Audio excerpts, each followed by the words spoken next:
Great. Well, as I said, I finally found a way that I can contribute, so I'm happy to present this to you today. And this is a trip I took in 2018, Mindat adventure to Cornwall. It was a 1 week in Cornwall and then an optional second week in Northern England, and we all said yes, we want both. So that's what this is. Let me see. I have to figure out how to make this screen move now. There we go. So just a little bit of background. I've been on a number of Mindat trips. I know I met Gerhard in Morocco in 2012 and various other people on other trips, and I've enjoyed all of them. They don't all include a lot of collecting, but as much as possible. And in particular, the South Urals trip was just a visit to one mine after another, and a lot of fun. This is just an outline of what we did in 2018. And I do want to start, I had been in Michigan visiting family, and I came in on Friday afternoon, and as we landed at San Francisco, there was a British Airways jet waiting to take off, first in line, and I checked flight radar, and sure enough, that was going to be my flight in 24 hours. So I had a pretty quick turnaround, but managed to make it. And so all this schedule shows is that we did multiple things each day, and they kept us pretty busy. And this is a general plan of the trip. After some time in London, we had a week in Cornwall and then traveled up to the north of England after that. These are the places that we stayed, various towns, and each one of them, Jolyon said, bring one suitcase, and I got a little carried away, and it was a big suitcase. And each of these hotels involved some combination of upstairs, downstairs, through a door, down a hallway, all in some combination to get to the room. So it was always an adventure, but it worked. And they all had a pub attached, which was very convenient. In the upper right, we're examining some specimens donated by Dale Foster for fundraising. Always a good way to unwind after a day out on the mines. And this is from my dad, who said, you're going to hate the food in England. Well, no. I enjoyed all of the meals. My particular favorite was the sausage and mash, but I really thought we ate well on the whole trip. The full English in the middle of course, missing a grilled tomato, but we'll survive. These are the places that we visited in Cornwall. I'm not going to repeat this map over and over, but I'll show you a lot of the different mines. Basic geology of Cornwall. We've got some Devonian to Permian sediments laid down, and then in the Permian, they were intruded by a number of granitic bodies, which are in red, and the stippled pattern around the granites show areas of mineralization. In particular, along the northwest coast, there's some stipples that just head out into the ocean, and the mines tended to follow that. And this is a general diagram of how the mineralization occurred. And I know it's Cornwall because there's a little engine house on the surface there. That basically granitic body was, the fluids were heated, mingled with the groundwater, and as they migrated through cracks to the surface, deposited various mineral assemblages. And there's a tendency in the Cornwall deposits to have tin closer to the surface. So the copper deposited out a little bit earlier at greater depths. They've been mining in Cornwall for 4,000 years, plus or minus, primarily for tin for most of that duration. The greatest mining was in the mid-1800s to mid-1900s. And at about 1800, the Cornish steam engine was developed, which really led to the big peak in mining. They were able to do a lot more work that way and also get to greater depth. And in my travels around the US with mining history trips, I've seen Cornish steam engines at any number of old mines out here. They're still mining granite, slate, and aggregate, and there's a large clay mine in one area.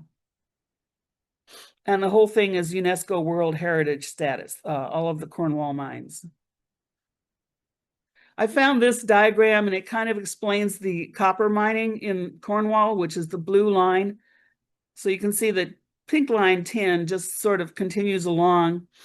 But around the late 1700s, dynamite really came into use for mining, and they were able to get to greater depths and get into the copper. And so copper production really ramped up till about 1860s. At that point, the Cornwall mines were getting deep enough that it was difficult to mine. I think there were problems with groundwater, among other things. Plus, there were other major regions coming online, including Michigan, Arizona, and some others. And so that was sort of the drop-off of copper production. So I thought this was kind of a neat little capsule diagram. These are the mines we visited and the primary commodities that they were mined for. It was interesting that a couple of the Cornwall mines had uranium. So day one, after flying all night long and getting to Heathrow about 11, Jolyon collected us all. We dropped off our stuff at the hotel, had lunch, and immediately headed down to the Tower of London to see the crown jewels. So this is all in about a 30-hour period here. So we went in to see the crown jewels. If you haven't been there yet, it's a pretty good display. You can't take pictures, so this is all you get to see of it.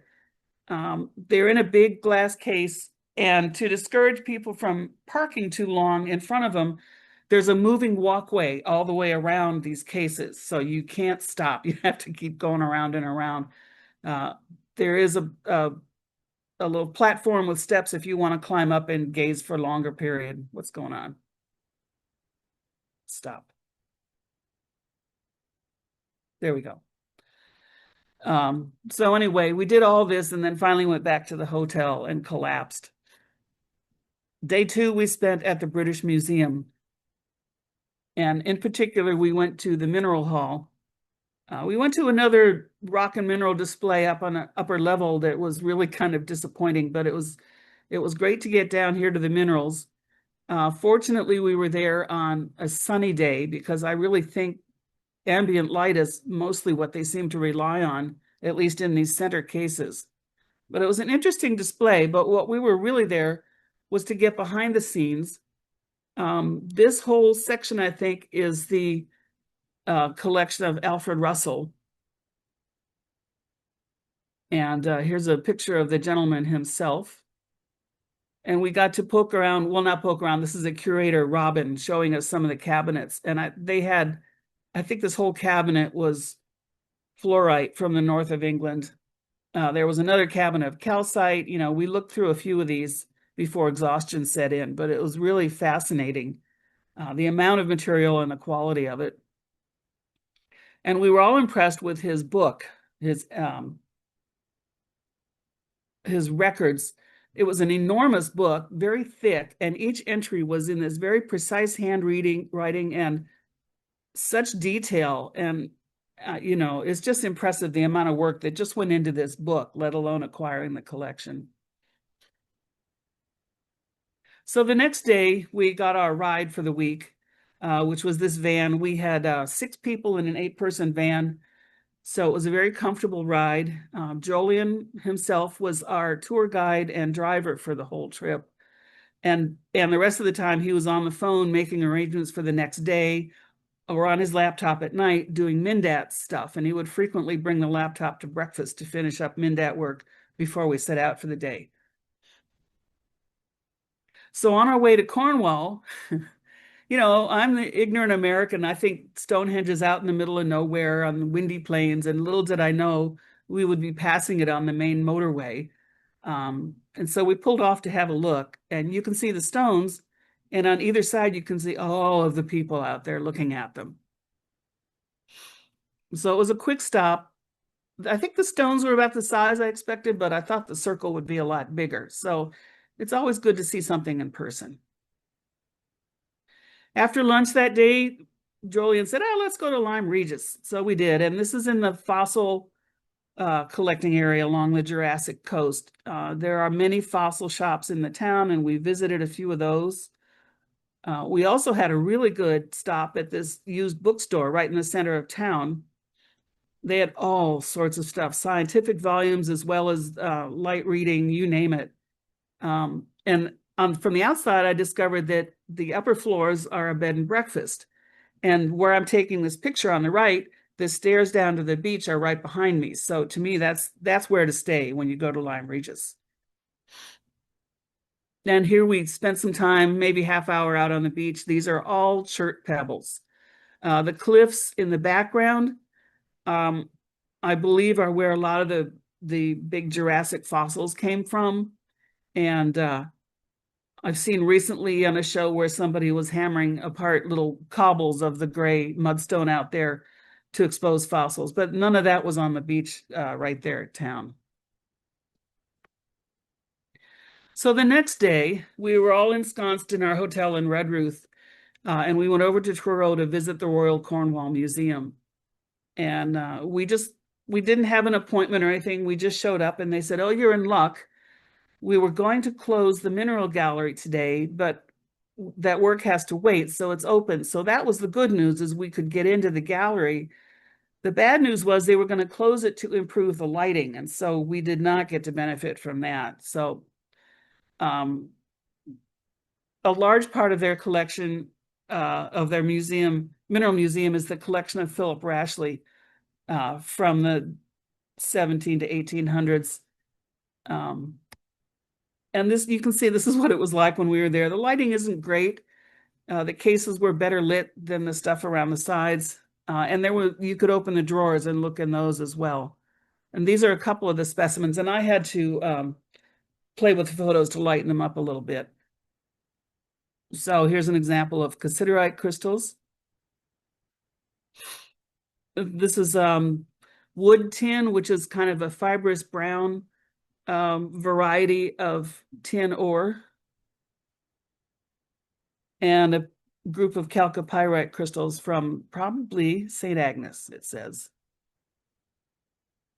After the museum, we stopped and had some pasties for lunch, as we should have, and went over to Wheel Jane. And this is a former mine complex that's being converted into various light industry surface features, surface functions. They also are still making tin souvenirs. And I don't know if they have a stockpile of tin or they're just getting it from somewhere, but they use molds and they make little tchotchkes. And so my souvenir of the trip in the lower left is this little tin engine house on a piece of Cornish slate that I found out in the field. And they were so excited to have us there. They took a picture and put it on the website. And so then, by way of introduction, on the left is Liz Fodi from Canada, Jolien, of course, Tom Kleinpeter from Maine, Charles Gould is also from Ontario, Canada, then me, and then Katerina from Moscow, Russia. They showed us around some of their facilities. On the upper left is a massive piece of quartz and pyrite that they had found, and you can see on the photo next to it, Dale is pointing to where they found it at the far end of the mine, and they had to schlep it all the way over to the right side of that picture where the headquarters are. But they're very proud of that piece. And the bottom right picture was a desktop on one of the computers showing this area, and I believe it's called the St. Day Unity Mines, an amalgamation of all the local mines. And geez, what an awful sight. And it's still, I think, largely open land with ruins on it and some areas of discolored soil that you probably want to steer clear of. But at least most of the structures are gone. And so after touring Wheel Jane, we set off to do some collecting, and Dale Foster was our guide for this. He was a geologist at Wheel Jane. So we're setting off down the little narrow Cornwall roads. And here we are on the right, poking around some of the dumps out there in the where that picture on the previous screen was taken, somewhere around there. And then on the lower left is just, it was a really interesting vuggy piece that was so silicified, there was no breaking it up or really doing anything with it. So I just took a picture and left it in the field. This is a piece that Dale found while we were there collecting that day of cassiterite crystals. There are some wolframite blades, I think, over on the right side of this specimen, and massive arsenopyrite. This is another picture, close-up of the cassiterite crystals, and there's the smaller crystal toward the bottom of the picture, tucked under its lower right corner is a titanite crystal.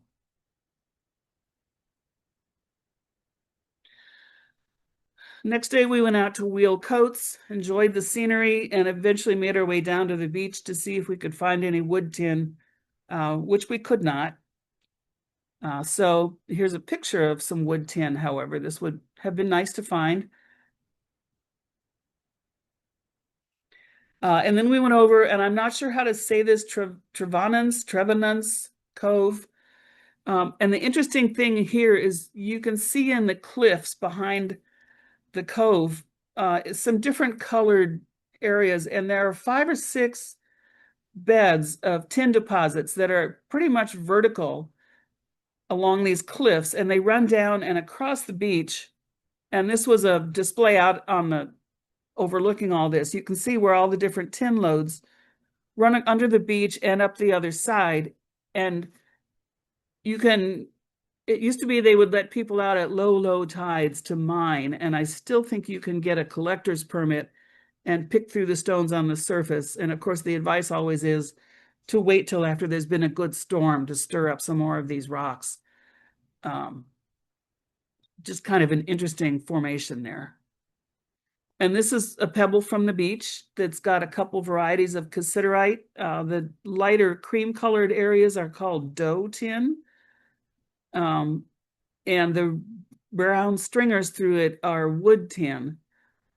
So it takes a lot of forms. None of it's very attractive, but it's kind of interesting. After some fish and chips at the pub at Trevenants, we went out to Clig Ahead, and we're hiking from the car park out to the skyline. There's some, you can see a hillside out there that was part of a mine tailings. And here we are collecting. And there's apparently quite a bit of stuff to be had here, but like every place we went, we only spent about an hour. I think the best I did was a quartz crystal, actually. But the interesting thing here was you can see the trail along the bluffs, and apparently this trail exists most of the way around Cornwall, and you can hike around the perimeter of it. And as we were there picking through the rocks, people would come by walking their dogs or just out for a stroll, and they all had to stop and ask what were we doing, which you get used to after a while. I don't know if anybody found anything spectacular here. This is a picture of stannite and quartz, which is one of the possibilities. And here are some cassiterite crystals up to 10 millimeters from that same area. And in fact, Jolien did find a piece like this as we were gathering up on top of the bluff to head back to the cars. So day 6, we're off to the Geaver mine. This is right on the coast. Inside their museum is an underground map, and there's no way that you can get a picture of the whole thing without leaving the room. So I got as much as I could. The Geaver and the Levant mines are connected at depth in a couple of places, and one or both of them have tunnels that stretch out under the seabed for some distance, pursuing the vein. I think this is where the stipple marks on the geologic map were right on the coast, and so the mineralization extends offshore, and they got what they could out of that. The Batalic mine is nearby, but as far as I know, not connected to these. So we took a tour of the assay facility. It's just interesting to see how they worked it all down and came up at the bottom right. That was the result of the assay that then got analyzed. And we took a tour of the underground mine there. And our tour guide, who you can see at the head of the line in the lower picture, is a fellow named Colin. I don't know if he's their only tour guide or the star, but since this trip, I've seen him on television twice. Once on a Rick Steves travelogue through Cornwall, and the other, of all things, on a British baking show episode where they made Cornish pasties. And one of the hosts took a side trip to Cornwall to show everybody what it was all about. And sure enough, she was on the underground tour with Colin as her guide. This is a sample of the cassiterite vein next to some hematite from the Geaver mine. This is a close-up of becquerelite. This is one of the places where uranium was found, a couple of different species. And it's my understanding that Brent Thorne does not stack his photos, and I think that's apparent, but he gets some good stuff nonetheless. Then out to Batalic, just down the road a piece. And this is the, scenic engine houses on the coast. When this mine was active, there was quite a wooden structure that extended out and around the shoreline attached to these. And by this time, we had met up with some of the local collectors, and they told us there were some mine tunnels that opened in the cliff down below here. And they told us about descending over the cliff on ropes to get into those mines and do some collecting. This was one of the dumps up on the surface. We really didn't even get a chance to start looking at this before it was time to head back to the pub and have some beers with our friends. This is a batalicite from that area. And this I liked, grossular. What I liked about it is this specimen was collected at some point prior to 1897. So it's been around for a while.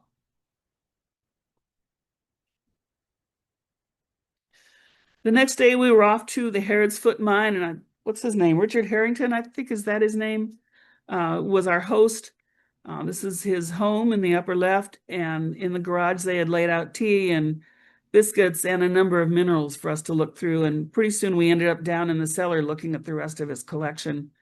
And of course there was stuff for sale.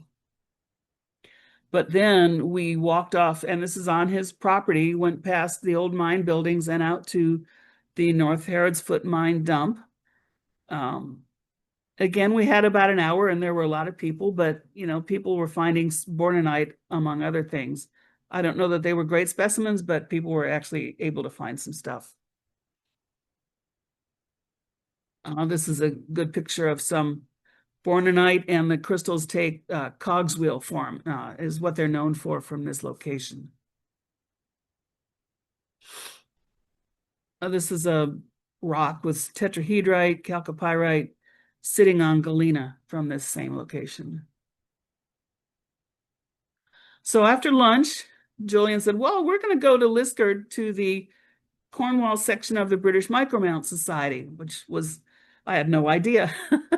So it was great to get in there and meet some of them and put faces to some of the names that I knew from Mindat and Facebook. And we spent about 45 minutes chatting with them, and then this tall fellow, Steve, he's on the far left.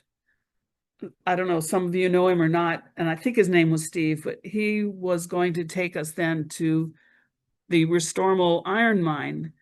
But apparently he had been there too much. It's next to or on a farm, and I think he had been caught by the farmer a few times and was forbidden to go back. So his advice to us, he said, follow me. When I pull over and do a U-turn, park there and go into the woods and you'll find it. And so that's what we did. And here's the Restormal Royal Iron Mine. And there were plenty of chunks of goethite around to be found. So that was kind of fun.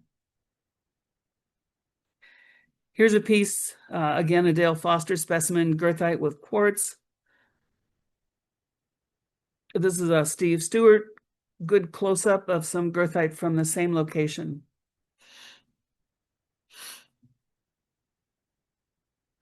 So getting along through the week, we went out to the King Edward mine, which is now a museum and a school. And so that was kind of fun to see how another mine had been kept functioning for the modern times.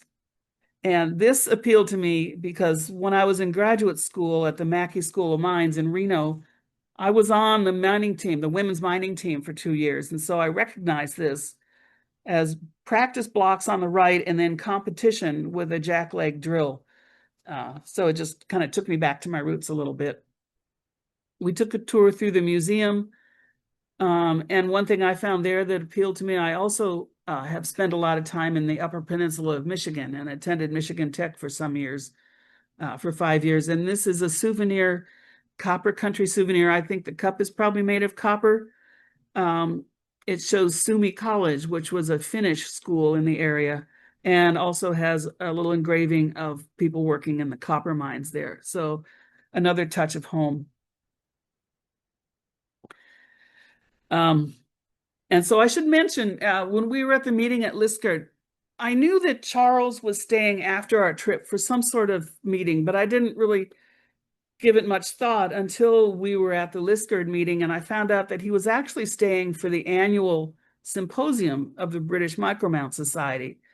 And so while we were here at this museum, I wasn't fully paying attention because I was busy getting contacts to try to get myself into the meeting.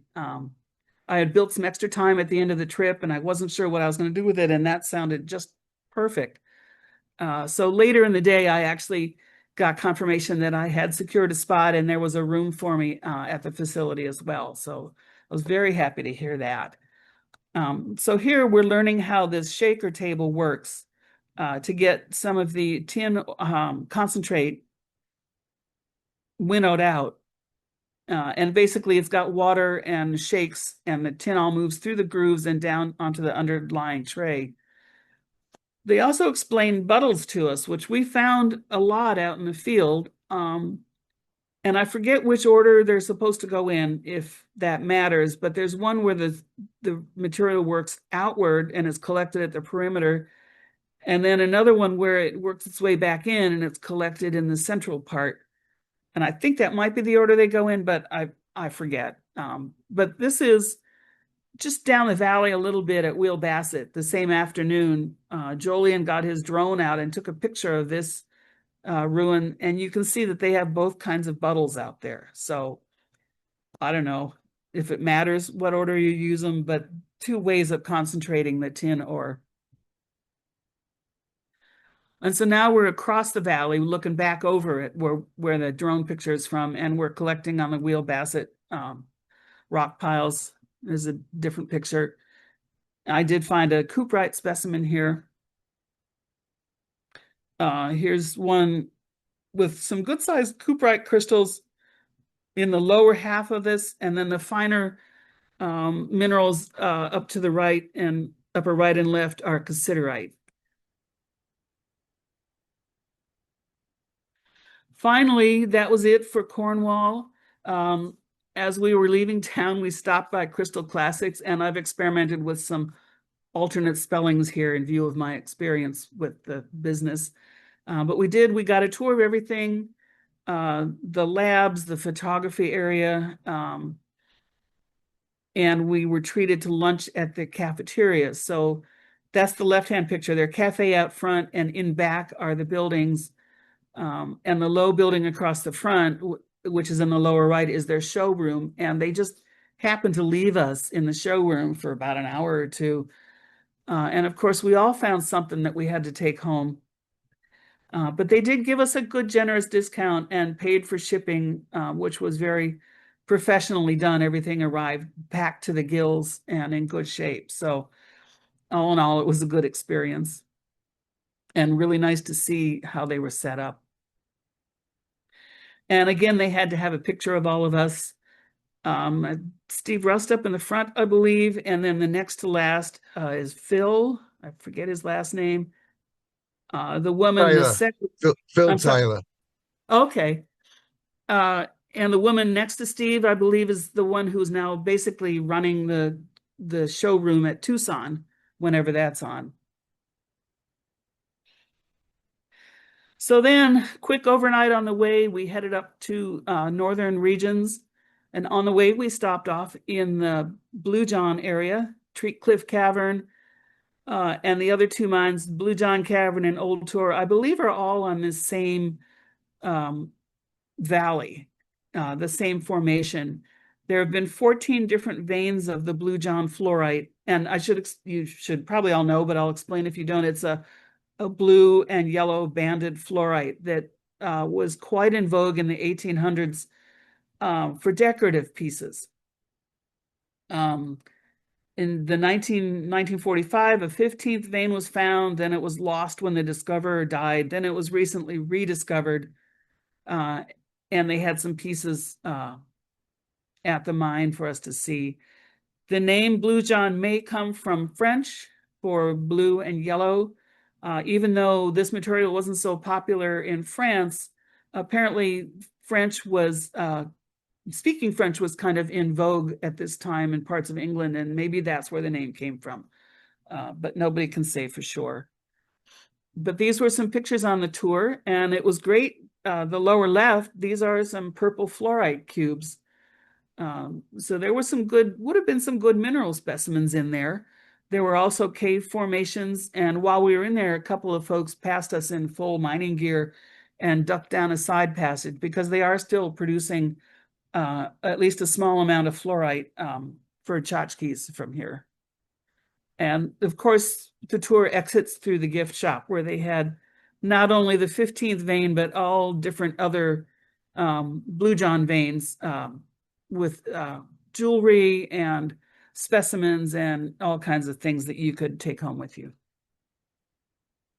So now we're headed up to the north, and we crossed through the Upper Pennines landscape, which just really open moors. I think that's probably a lot of heather and very different scenery, and happily a nice day and not too windy. This is the Rogerley mine where we went on whatever day we're on here to go take the tour. So the stairs right down in the middle, we went up and into the mine tunnel there to take the tour. There's another tunnel coming out to the left of that. They had to stop work at this mine for a while in order to build a second egress tunnel for the mining safety folks out there before they could continue, but it's all open and functioning. This was one of the first years that Ian Bruce had taken over the mine. And we visited this and went next door to the Diana Maria mine, really just so Jolien could take some drone footage for Ian. And we were informed not to pick anything up and not to tell anybody we had been there, but it's so many years ago now, I can tell you. So this is the underground tour at Rogerley, which was fine, but I found the Canadians in the back. Charles and Liz were playing with fluorescent lights and cameras and getting some interesting pictures. And we were allowed to collect. There's over to the right of these sheds, you can see some rocks. And there were more. There was a pile coming out from the mine entrance. And they didn't mind if we picked over those and took whatever we wanted. There were obviously no gemmy green specimens out there. All the fluorite we found on those was a pale purple, and I don't know if it had washed out for that many years or if that's just a second lower grade fluorite that comes out of the mine. But I brought home a few of the purple pieces, but they weren't the good stuff. Here's the good stuff. Some twinned fluorite sitting on galena from Jesse Fisher's collection. That was the same day we went over a little bit further to the west to Kilo, I'm thinking you call it, an old lead mining town. And it's been all restored. And you can see in the lower half of this placard, they've got all the mine buildings up and running and explanations of the procedures. But then the upper part, there's some recreation. There's fishing, there's a campground. There's even a couple of yurts that you can stay in there. So they've kind of made it a destination, which would be fun. And it's a beautiful, beautiful part of the country. So here are some of the mine buildings running. The lower left is, I think, a sorting area. And one that really interested me on the lower right, that is indeed an outhouse. It's situated over an outflow stream from the mill, which then flows down into the river. So a good way to keep the outhouse clean, but if you're going to fill your drinking water, I would go upstream. Here is a 9mm galena. Well, the field of view is 9mm, so a little galena and fluorite from this area. I guess I should state that we did a lot of collecting. I picked up a lot of rocks. I didn't get anything very spectacular, and I'm not a photographer anyway, so these pictures have all been borrowed from various people on Mindat, and I appreciate it. In the museum, I found this picture of these ladies climbing the mine dump, I guess in the 1800s, early 1900s, and I just love the get-ups, and including the fancy hats that they were wearing for their little excursion. And this guy, does he look happy? I think we can all relate to him with the room full of rocks, and he looks pretty pleased about it. This is also where I learned about spar boxes. And if you haven't seen these, this is where the miners took leftover bits of ore and started making these dioramas. Now, here's a close-up of one with a wagon, and I guess this is in the mine. The horses or the mules are taking a load of ore back out, and you can see the miners working up above them. So day 13, the last day, we were all scheduled to go walk Caldbeck Fells, which I understand is a rigorous walk on the best of days and not advised on a bad weather day. It's really easy to get lost in the fog, slip on a slope, hurt yourself. So I can't say I was completely unhappy that it rained, and we had to find something else to do. And so what we did is we loaded up the van and we drove to Scotland. This was at Charles' urging. Let's go up to Lead Hills. And so we did. The upper left is the pub, and it says it's the highest town in Scotland, which amazed me because it's only 1,500 feet above sea level. You know, all of Tucson would be 1,000 feet higher than that. But that's what it says. And when Charles found that out, he was our beer drinker in the group. He immediately hiked back to the pub to have a high altitude beer before he did any collecting. The lower right is the museum, and there's a cafe, some interesting displays. But what we wanted to do was some collecting. So here we are. You can see the van over on the right below the buildings. And I hiked across to look at a big rock pile that really, I didn't find much, but I didn't spend a lot of time. But the fence-off area that we're looking at across the valley here is, I think that's set aside for collecting. And there was some things to be found in there. So I made my way back over. Jolien picked this up and said, oh, it's hemimorphite. And I'm used to seeing the clear bladed version that we find in the mines out here. So I was a little skeptical. But on Mindat, I found this photo that looks like the same stuff. It's apparently on a different scale and forms these druzy botryoidal formations instead. This is a sample of pyromorphite from this area in the museum, and I did find a couple pieces of this out in the field. Like I said, I can't take very good pictures, so instead we'll settle for this one. Beautiful stuff.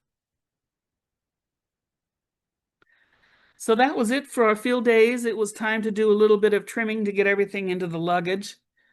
And then we had a long drive down to Leicester for the British, the BMS symposium. And here we are. I understand you are not meeting there anymore, but I thought it was a really nice place. They had several meeting rooms we used, and it was surrounded by buildings with motel style dorm rooms, or just motel rooms, and you were just there for the weekend. I thought it was great. And this is a view inside the main room with a lot of sale specimens around the edge. There was a little bit of giveaway material. So this was in 2018. I obviously didn't go back the next year, but in 2020 and 21, this event was held online, and I participated in both of those, even though it meant I had to start at midnight here. It was totally worth it. There were good talks, a good online auction, which I borrowed for a couple of my local clubs during the pandemic. And the quiz was the best part. I thoroughly enjoyed that. And I was just stunned when I actually managed to get about half of the answers right. I just didn't think I knew that much. And they're hard quiz questions. Anyway, this was a lot of fun. And of course, then there's always the debrief in the pub at the end of the day. And so then I got there Saturday afternoon, Charles and I did, and the thing ended Sunday morning. And then the next step was for me to take on Monday morning, I don't know, probably 5 a.m., the express bus down to the London airports. And I had to tweak my departure. I had left some time, but I needed more. And when I changed flights, I ended up on one run by Finnair with about a 22-hour overnight layover in Helsinki. Gosh darn it all. So I made the most of that. I got a hotel room down by the waterfront. There's, as with everywhere I've ever been in Europe, excellent train service from the airport to downtown. So that's the train station on the upper left. And these are just some views around Helsinki. Granite outcrops everywhere. This one on the right next to a church. It was also September, so there were lots of berries. There's a little farmer's market down on the waterfront. These looked really appealing, but I knew that later that day I was going to be flying back to the US and I would not get them through customs. So I didn't give in to the temptation. Instead, I took a tour of the Helsinki harbor, which was well worth it. A boat tour, I should say. And so then that was it. It was time to fly home. One thing I like about flying from Northern Europe to the West Coast is you go over Greenland, some part of it. And I'm always that one in the cabin with my window open, if there's anything good to see with my window, with the shade up. So I have a ton of good pictures of Greenland and enjoy every chance I get to see it. And that's the end of my story. Excellent, Barb. Very good. Very good. I thoroughly enjoyed the trip. What a great Seems story. like The reason we changed the venue was the cost.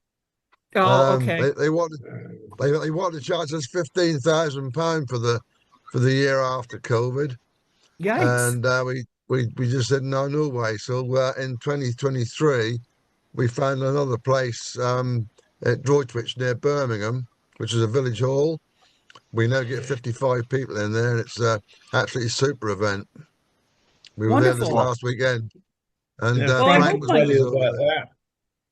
I hope Sorry, I my missed travels this take me time. back there sometime. I really enjoyed both in person and online with you folks. Be more than welcome. More than welcome. Yeah, anytime. Excellent. I'm sorry, I missed it this time. Yeah.